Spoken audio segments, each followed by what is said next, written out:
Number 6. Last. Pagampo o devotion. Pagampo. Sana yung nagdubli na. Pagampo, prayer, and devotion. O sa may kalainan sa prayer o devotion? Na may mga estudyante din sa kuwan. Kuha kayo ko kaagpas na si Pastora Amy. O sa may kalainan, Pastora, sa devotion o prayer. Or pagampo or kining devotion.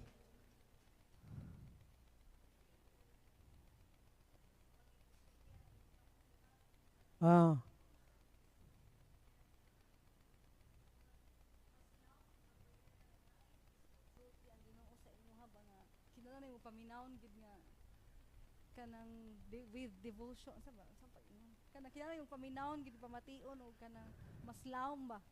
Okay, salamat Pastor Raimi.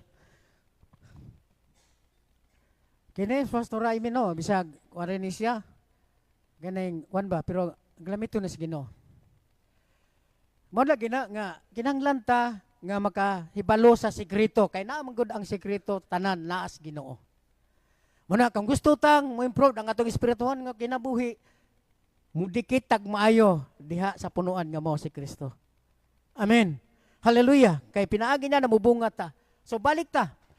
Mao na may kaigsunan ang prayer, mao na siya ang pakigistorya sa Ginoo. Ang devotion, mura ba siya og kanang laom na siya saktong giingon ni Pastor Raim. Kuan ba siya kanang para ba sa kanang kining imong realidad ba ingon nga tao nga kanang mukaon ka sa usa ka adlaw unya i-maintain mo ba unsa labi na kung nakay oras sa pagampo di pa makatug moampo pagmata moampo mo na gitawag og devotion kanang imo bang gi-maintain imong gialagan nga nakay lawom nga pakigsaad pakigistorya sa Ginoo uban ang pagpaminaw sa tingog sa Ginoo. Dili na basta-basta mga kaigsoon ang prayer puro na ba nagmulito ka ngadto bisag naay daghang nagtan-aw pero ang devotion naay kalainan. Kana bitong termino sa mga naman ko'y mga ninuno nga naa sila devotion. Nagdevotion sila ni Santa Maria. Nagdevotion na sila ni San Isidro. Yan nas nanay suwito man yan. Ako pong maglula suwito po nagitudluan po ko anang mga pagpangaji, na-experience ko ana. Devotion ni Santo Niño. Naay devotion. Unsa may buhaton sa tao nga nagdevotion Santo Niño? Magampo panahon sa kuan, Enero, magdadyo ka ngadtog Santos dito mo apil kag sadyaw-sadyaw kay devotion man na. Naakay kanang kahawang kanunay pag-maintain kanunay sa gituuhan nimo nga debosyon. Mao na siya, mao ni debosyon.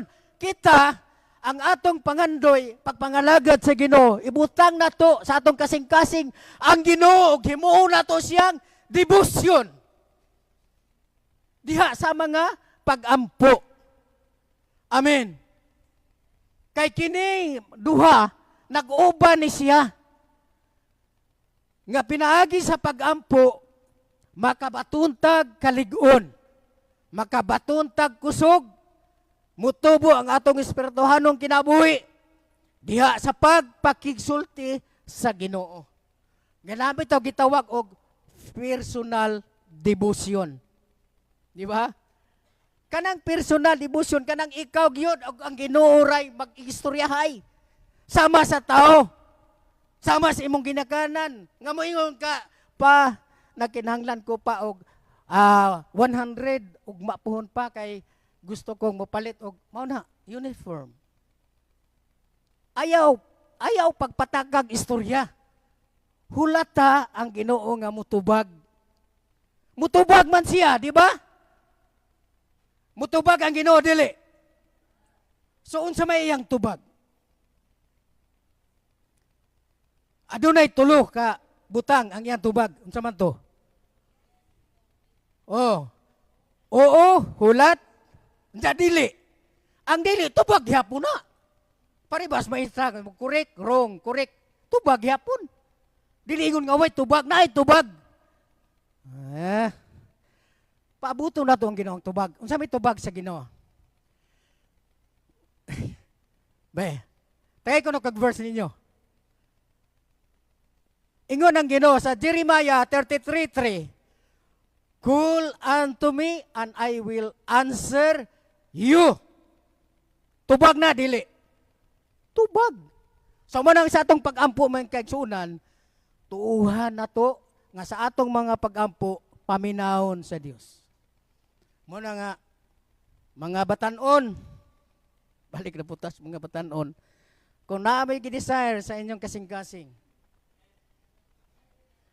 ayaw mong salig sa inyong abilidad, sa inyong kagwapo, sa inyong pagkamatso. Experience na ko, tudloan ta mo kung sa'y teknik. Dili man ko gwapo. Pero akong asawa, gwapa. Pero nganong nagkadayon, mami? Wa ko magsalig sa akong abilidad. Kung dili nagsalig ko sa pulong sa Ginoo. Call unto me. Butang na gagisad sa Ginoo. Nga kung nakay gikinanglan, isulti sa Ginoo. Ayaw, kung nagsulti sa imong kras, ato kas Ginoo una. Mali ka kung mao na imong unahon. Sa Ginoo ka una. Pagbinutan sa pagpangalagad sa Ginoo. Ayaw unaha ang kanang kras-kras. Unahang Ginoo. Kay kung unahon ganin imong kras-kras, usahay magkamali-mali nga atong tugtog dire, tungod kay ang imong una-una naaras imong kras. Istoryahe. Agi na ko anak doy. Wana, nga kung gusto tang mutubo sa espirituhanong kinabuhi, naa sa Ginoo ang tubag. Pag-istorya na ko sa Ginoo, ikaw Ginoo, nahigugma ko aning babayhana. Oh, tinuod na. Wa ko magsalig sa akong kanang kagwapo. Nagsalig ko sa pulong sa Ginoo. Nganuman ang pulong sa Ginoo buhi. Ingon magka-Ginoo, gigamit na ko ang pulong sa Ginoo. Ingon magka-Ginoo nga, tawga ko ug ako motubag kanimo. So na ako isulti nimo Ginoo, na ako hangyo nimo. Kining babayhana, di ko gusto Ginoo nga mga tunig-lahin. Istoryahin Ginoo, igsoon. Sa kay di mata mo istorya. Unsa ang pagtubag sa Ginoo kung di ta mo istorya? Di ba? So istorya ta. Di ta maulaw. Kay ang kaulaw igsoon dili na iyas Ginoo. Klaruhan ta ka igsoon. Ang kaulaw dili iyas sa Ginoo. Gusto mo prove ana? Si Satanas.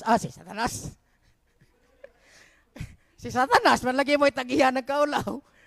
Di ba? Si Adan og si Iba, sa dihang nakasala sila. Unsa may nahitabo?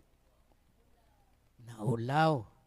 So, biblical na siya, ang kaulaw. Busa, kung naatay kaulaw, nga mahinungdan, di ta ka istorya, tangtanga na igsoon. Ug ang makatangtang ni ana, naa sa sikretong mga butang, naa sa pulong sa Ginoo. Amen.